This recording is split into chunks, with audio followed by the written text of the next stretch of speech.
And welcome back to the State Champs Power Play podcast presented by National Coney Island and is also brought to you by Northwestern Tech, the HVAC school that works.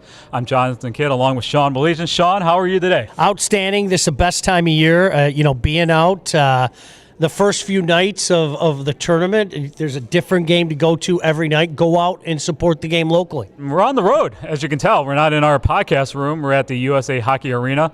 We just witnessed the Detroit Catholic Central and Northville pre-regional semifinal. We thought this was going to be a close one, but CC came out 8-0. Your thoughts on the game tonight? Yeah, I mean, Catholic Central's been the best team in the state all year, and they just grind you down. I mean, I think that's what they did here. Grind you down, get one. The next thing you know, it's 5-0, and if you make a mistake against them, it ends up in the back of your net. You take a couple of bad penalties, and ends up in the back of your net. John, I have to keep saying it. This is one of the best high school teams that I've seen in watching it and covering this in a long time. And we talked in an earlier podcast that I was kind of debating you on that, if that it was the deepest CC team compared to the 09 and 10 teams. This team proved me wrong today. This is a deep CC team, one of the best. Yeah, they are. It's period. I mean, really, one of the best high school teams I've seen. Now, they have to go win it all. I mean, anytime you talk about being the best, you have to go win the championship, and I don't care what division you're in. That's the beautiful thing about this game right now is I don't think anything's ever that easy. And, you have a bad night, and somebody can knock you off in Division 1, 2, and 3. But just a dominant performance tonight by Catholic Central. They're on a pretty dominant run right now. Make no mistake about it. And Brandon West, a National Coney Island High School Hockey Player of the Year candidate, had 2 goals tonight. What have you seen in his play over the last few weeks? He is, when we had Coach Kalinicki on, he is a 200-foot player. He's a 200-foot player that also put up eye-popping numbers in the MIHL and with the schedule like Catholic Central's schedule. I mean, it is absolutely remarkable. But the engine is on. I think, you could tell he's one of those lead-by-example guys. This is a hustle team. You saw it tonight as well. And for people out there, if you haven't seen Catholic Central, you're going to be hard-pressed to outwork them. As good as they are, as deep as they are, as talented as they are, you're going to be hard-pressed to outwork them. And that's why they got it going on right now. Cool enough to join us, classy guy all the way after the 8-0 victory over Northville is Catholic Central coach Brandon Kalinicki. Cal, let's start with it. Look, this is not the matchup that you expect to start with. This is what you have to deal with. You have to be impressed with what your team did tonight. Yeah, I mean, obviously to start the tournament with a team like Northville is a very good hockey team. Is a challenge, and we knew that coming in with the proximity of the schools. There's a rivalry, there's plus the fact that there's 2 really good hockey teams and you're playing them right off the get-go, and there's no easing into it at that point. You got to be ready to go from the get-go, and obviously to walk out with an 8-0 win, we're pleased. We're moving on, and that was the goal of the night, and we accomplished that. Obviously we're going to want to keep improving. That's never going to change. I mean, we're always going to keep looking for areas to improve, and we're going to do that in the course of the next few days and try to get ready for the next one. It's one game at a time this time of year, but if you don't mind, can we look back the last couple? You guys have been on a tear. I mean, there's no other way to say it. The Heartland game, obviously last Saturday, taking care of business there. Tonight, what happened? I mean, it's not like you guys were struggling, let's be honest, but it just seems like you guys have gone next level. Yeah, I mean, we've obviously cleaned up some areas of our game. I know going back to, as I mentioned, the Orchard Lake St. Mary's game where we won 6-5. We gutted out a win, and that was a game where we weren't pleased with how we played. And that's, as a coach, you always try to look at your team. Orchard Lake's a great team. Northville's a great team. Heartland's a great team. For us, we're trying just to focus on our team and the areas we can play better. And after that Orchard Lake St. Mary's game, we kind of talked about it and said, look, guys, we won the game. That's great. And we did some good things to win the game, and you don't just accidentally beat a team like Orchard Lake. So, I mean, there was a lot of good things in that game, but there was also a lot of things that we weren't happy with, and we talked about them. We showed some video, and we said, look, we can go 1 of 2 ways here at this point in the season. You can look at it and say, hey, we've been successful all the way doing what we've been doing, or we're going to clean it up and we're going to take another step. And, so far we have cleaned up some of those areas, and we have taken another step, obviously, offensively. Pucks are going in, and that obviously goes a long way. But, that's a tribute to them. They kind of took that opportunity to say, hey, we can be better than what we have been. And that's all you ask for. One last thing before we let you go, and again, thanks for joining us after the game. You spoke so highly, and rightfully so, of Mr. West. He had another great game here tonight, and MIHL Player of the Year. I mean, just your thoughts on what this young man continues to do. I've said it all along. I just love the 200-foot player he is. He's hard on pucks. He's moving his feet. He's got a great shot, and he's got the ability to make plays in the vision. I mean, for me, it's just nice to have that tool. When you're looking at your bench, and you always have a guy like that.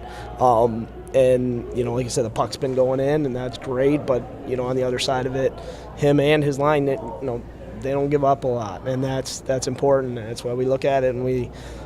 I know some teams are looking at match and do things like this, and for us, it's nice to have that card in your pocket, at that time to say, hey, I got this guy. I'll take him against anybody at this point. And like I said, there's a lot of good hockey players out there, and they, Northville had one in Sargent, of course, and he's a very good hockey player. So, there's a lot of great players out there. Obviously, I'm going to be biased to the guy I have, and he deserves it from what we've seen from him in the last 3 years and just the player he's become. So, well, congrats on the win tonight. Continued success. It's a grind. Go get some rest, you and the boys, huh? We're going to try. All right, Coach Kalanicky, kind enough to join us here on Power Play.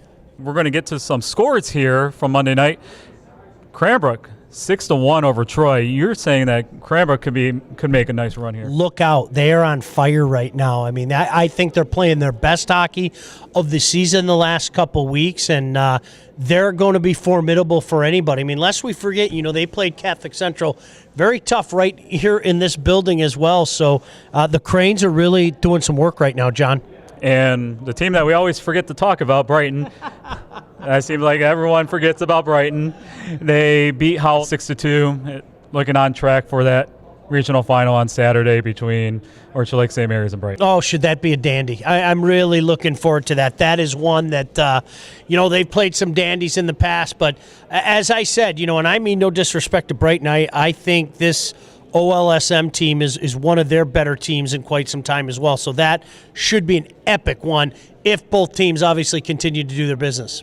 And in Division 3, my sleeper and Craig Saskowski's sleeper, Riverview Gable Richard, had a slight scare today against Wyandotte Roosevelt. They were down 2-1, but they ended up winning 5-2. All's well that ends well. I mean, when you pull away and you win like that tells you something. And a lot of times you see teams face adversity, John, and the next thing you know, they kind of take off in a different trajectory. So it's going to be intriguing to see where that team goes, because I think that is a bracket that's up for grabs. That is it from here from the USA Hockey Arena. When we come back, me and Sean are going down the road for the Division II regional opener between Plymouth and Livonia Stevenson at the Eddie Edgar Arena. So stay with us here on the State Champs Power Play podcast, presented by National Coney Island and brought to you by Northwestern Tech, the HVAC school that works.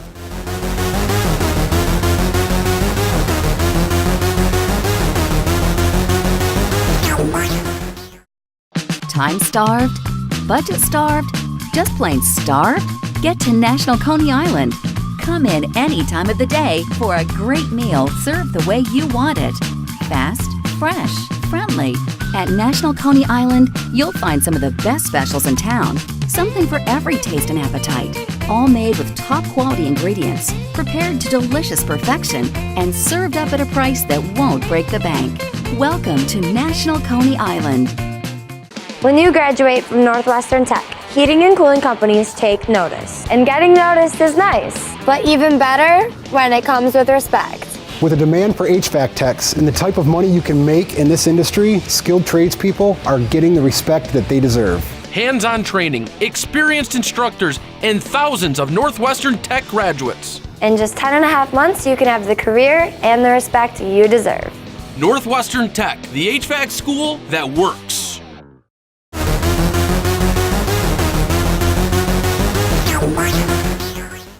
And welcome back in. We are in Livonia tonight for day 2 of the MHSAA playoffs. My name is Sean Belegian. Kindly joining us, he is a state champs contributor, also calls Livonia Stevenson games, Ben Zalagi. Ben, first of all, thanks for joining us.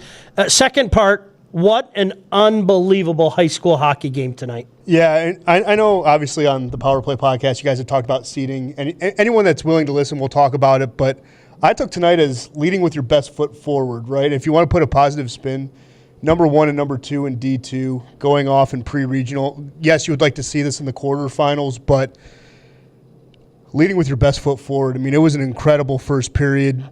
It could have gone either way. Finally, someone breaks through in the second period, but this is what high school hockey is. I mean, yes, you would like it on a bigger stage, but even on a small, humble stage that Eddie Edgar is, it was amazing. Your heart goes out to Plymouth because you've heard us say it a bunch of times. You've seen it up close and personal. Jerry Vento and his staff have done such a tremendous job of building them up. This is his best team. And I had a chance to talk to both the coaches before the game, and I told them the exact same thing. I said, here's the funny part about a game like this. The loser of this game could go on and quite potentially win the state championship. That's how good these two teams are. It's got to be a tough pill to swallow for Plymouth, but certainly they have no reason to hang their heads. A phenomenal season. Oh, an amazing season. I mean, as you said it, they were right there neck and neck with Stevenson the whole way in the KLAA. And as you said, I mean, honestly, the winner of this game can go the whole way. It can go the distance. I mean, yes, we know guys like Will Tragey, who's up for Mr. Hockey, but Brendan Alepa, doing a very good job in net for Plymouth all year long. You have a guy like Jack Chumley, also, he gets a goal tonight and reinvigorates his team. But in the first period alone, he had 6 quality scoring stances. Wow. Yeah, I mean, if it wasn't for a guy like Will Tragey on the opposite side, at the end of the first period, it's 2-0 Plymouth, easy. I mean, easy. It's funny. I was talking to Coach Mitchell about it. I thought in the early portions of the second period as well, he had to be very sharp because the same circumstance kind of played itself out.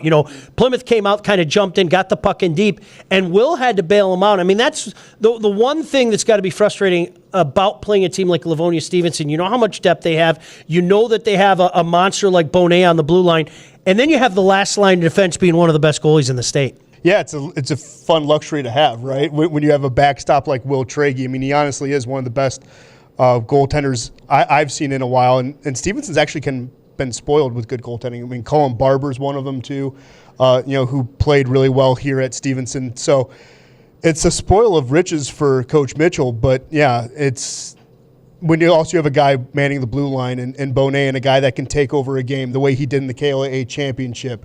A guy tonight finding a way to get a garbage goal, not a pretty goal, a dirty goal to get this one just going, and then. Of course, the second one was a nice rip from the point. And that's Bonet's versatility. Yep. I mean, in a nutshell, it really is. He's a guy that will put his nose anywhere he needs to, whether it's on the boards, in the slot, in between the hash marks in front of the net. Doesn't matter. He'll do what it takes. And when you're waiting for a kid like Julian DeCina to get healthy and finally play, it's nice to see. Granted, it's nice to have Julian on the line with Jake, but it's nice to see a kid like Jake who wears the A proudly across his chest to do what he's done in the past couple of games on a big stage too. It's such a fun night. I hope you don't think I'm being rude. The phone keeps buzzing with scores coming in. That's why we're here, of course. It's the Power Play podcast, and a special shout out to Northwestern Tech and certainly National Coney Island as well. One that just came across the bow as you were chatting, and I hope I didn't play rude guy to you, but Liggett scores 38 seconds into overtime and upsets the defending Division III champion De La Salle Pilots by a score of 4-3. Incredible. I mean, that's what high school hockey is, it's man. Outstanding. I mean, it is. And a team like Liggett, they can be a dark horse in D3. I mean, I think we've all, at this point, shared our brackets. I don't think it's a surprise there in D3. And I know we've released an article on who our Final Fours will be, too. And that's an amazing thing. I mean, 4-3 in overtime, that's awesome. That really is. Division III was one to me this year that it was very intriguing. And another final score that we have, I think a lot of people around the state were intrigued at this one. Hancock knocks off Houghton 3-2. And much like this game in Division II, 3-2, arguably 1 versus 2 in Division III. That's a tough pill to swallow for Corey Markham and the Gremlins. They had a fantastic season, but Ben, my humble opinion, I think Hancock has kind of risen to the top. There are no guarantees in Division III, but that certainly is a big win for the Bulldogs. It is, and when you have a guy that I love, Alex Nordstrom is a kid who stole my heart, honestly, 2 years ago in the finals when they won their state championship, first one since '99 when he led them as a freshman. And as a junior, getting a goal tonight, against a very good Gremlin team. When you have that type of leadership that starts and grows as a freshman, you can do special things. So it's always tough because I know we talk about seeding that teams in the UP have to eliminate each other, but that's also a fun game. I'm jealous. Anyone who was there in the UP that got to see that one, got to see a special one, because I think Nordstrom could be a Mr. Hockey candidate too. Well, keeping it back in Division II for the moment as well, I know Forest Hills Northern Eastern won. They have been a mainstay recently in USA Hockey Arena for the Division II semifinals. That's another team. You've seen them this year. Stevenson's seen them this year. They have found a way to navigate the dangerous waters on the west side and make their way to Division II. What did you see out of them this year? See a team that's very, very tough. They're really good on the forecheck. They don't give up a lot of space in the offensive zone. I mean, they're a team that will push you out to the outside, pin you along the boards, and they have kids that can hurt you on offense as well. I mean, they're a team that's tough. When I saw them play Stevenson in December, Stevenson was down a couple of players, and they took them to overtime on the road. And if it wasn't for a Cole Parkhurst prayer, there's no other way to describe it. It was a prayer from the near side circle that went in. It's a different story. So that's a team that's dangerous too. I mean, they were a finalist last year, ran into the buzzsaw. That's Brother Rice, who's a very good program, obviously. But what they're doing on the west side of the state is also special. It's funny you mentioned Brother Rice because Brother Rice is another team. It's like they're kind of lurking on their side of the bracket, just going, okay, eventually the road's going to have to go through us. And I think Kenny and his staff have done a fantastic job. So Division II of all the divisions for me is the one of the greatest intrigue because in my opinion, Ben, you tell me if you agree or disagree, I think Division II is so top heavy. And when I say that, that's not a disrespectful slight to some other teams, but there are some really good Division II teams. There's a group of them. Unfortunately for Plymouth, they got knocked off tonight. They were one of them, but a group of a few teams that could make the claim for Division II supremacy. Oh, yeah, and last year, Brother Rice took it personally. I mean, they knew. A lot of people were like, oh, this could be Stevenson's year, and they did. Kenny even said it after the game. He goes, I saw what everyone was saying. I told it to our kids, and we know what happened against, Forest Hills. They like the position that they're in right now. No one's really talking about them again. They're kind of, as you said, kind of on the outliers of D2, kind of just waiting in the waters, and they're the alligator that just picks up their eyes at the last moment. They'll get you. They'll chomp you. They'll swirl you around. But you're right.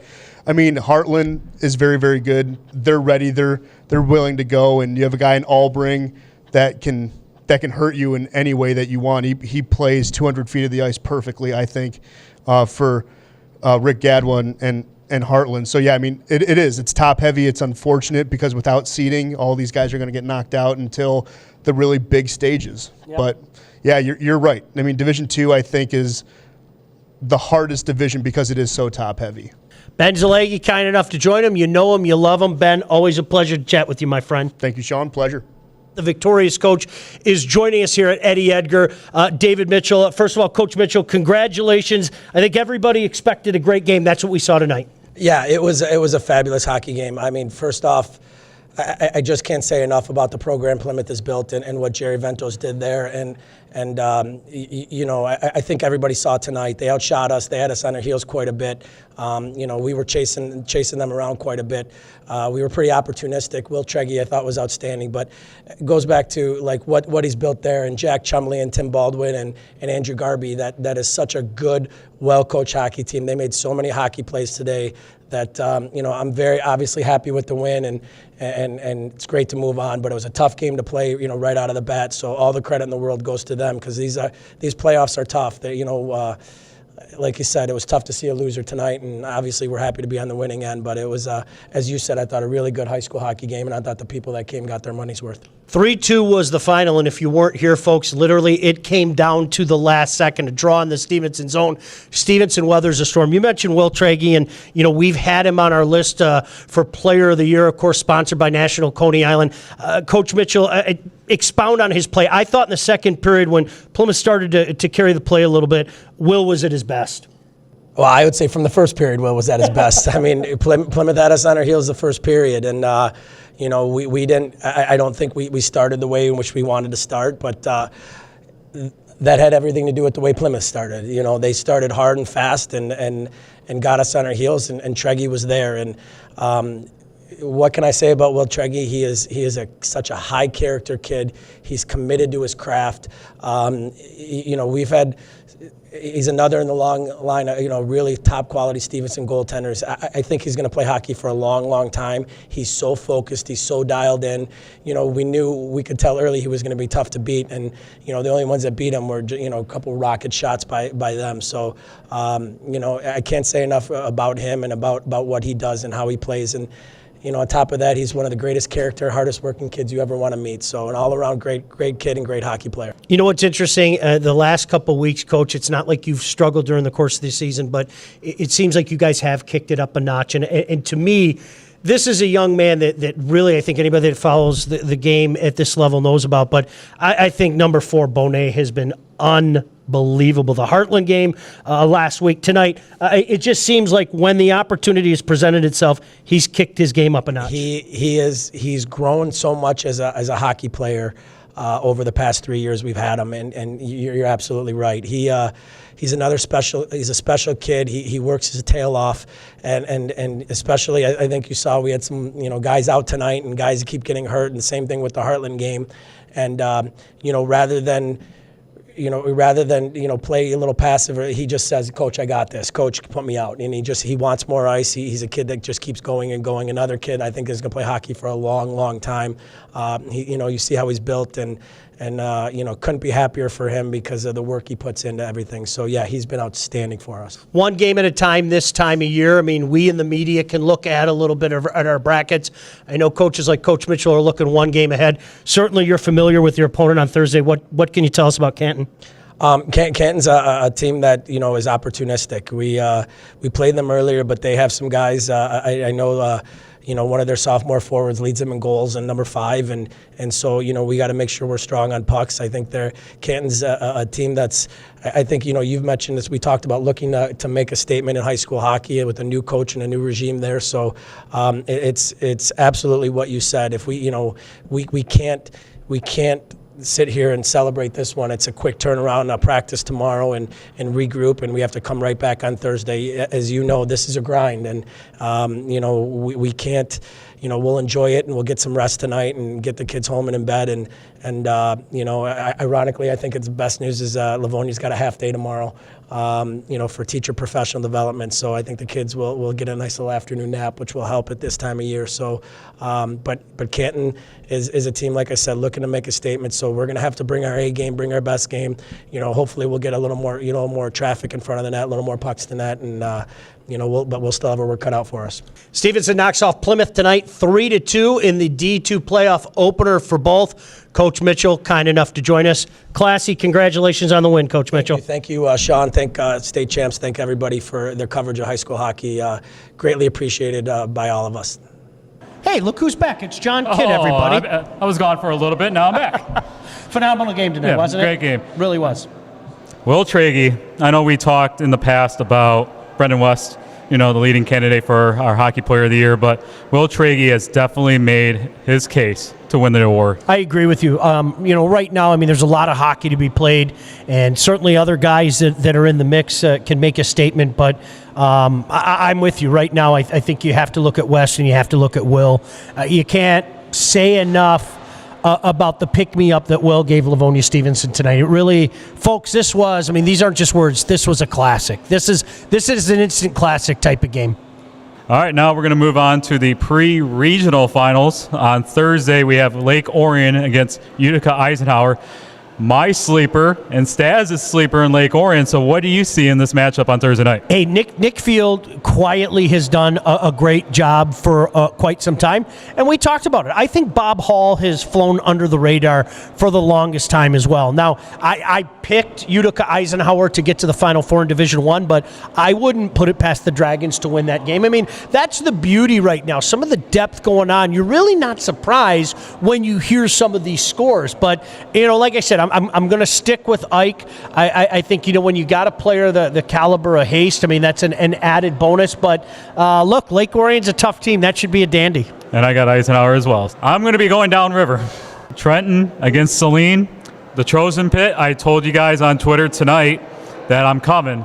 So I want to see a nice showing out of you guys on Thursday night. But Trenton Saline, this is going to be a battle of wills. Can't wait for it. I mean, that's one that, I know you and I, in doing the podcast for the past couple months, we've been talking about this one for a while. Again, we in the media, we can look ahead. I know the coaches, certainly the players don't like to do that, but this is one that we've looked at. I think that's a game that can go either way. These are two teams, when you talk about the top-heavy portion of Division II, I think you have to include Trenton. You have to include Saline as well. That should be a dandy. Kind of like Trenton at home, though. I got to be honest with you. I think maybe a neutral site. Maybe it goes Saline's way, but Trenton at home, I'm going to go Trenton. I think that's going to be a game much like the game at Eddie Edgar tonight. Don't be surprised if it isn't a one-goal game and maybe goes into overtime. And looking ahead, a possible Trenton-Livonia-Stevenson quarterfinal. They played earlier in the year. It's going to be at Yost. If that happens, wow. It's just Drew Welsh against Will Tragey. It's you know what? That is another game in recent years that you just sit back and you check the box that says great for the game. I mean, really, Trenton and Livonia Stevenson has really turned into a pretty good rivalry. And, they had to knock each other off to get their last couple of titles and everything. So that certainly looks like that could perhaps be the road again. Obviously, Stevenson has to take care of their business before then, as does Trenton. But, hey, listen, any way you look at it, I think when you get to that point in Division II, you've got a slew of teams that can knock off anybody. And that's why I think Division II to me this year is the one that maybe has a little more intrigue than the other two divisions. So how you like being on the road this week? This is awesome. Let's do it again next week, can we? Maybe. This was all John's idea, by the way. I'm not taking credit for this. John Kidd, ladies and gentlemen. Yeah, I thought that we'll talk about the games that happen on Monday and Tuesday. I figured this was the best way to do it. And it was. So hopefully you guys enjoyed it as well. Yeah, so that was it for this week on the State Champs Power Play podcast. It's presented by National Coney Island, and it's also brought to you by Northwestern Tech, the HVAC school that works. Next week, a podcast early because we're going to preview the quarterfinals. Can't wait. Look forward to it.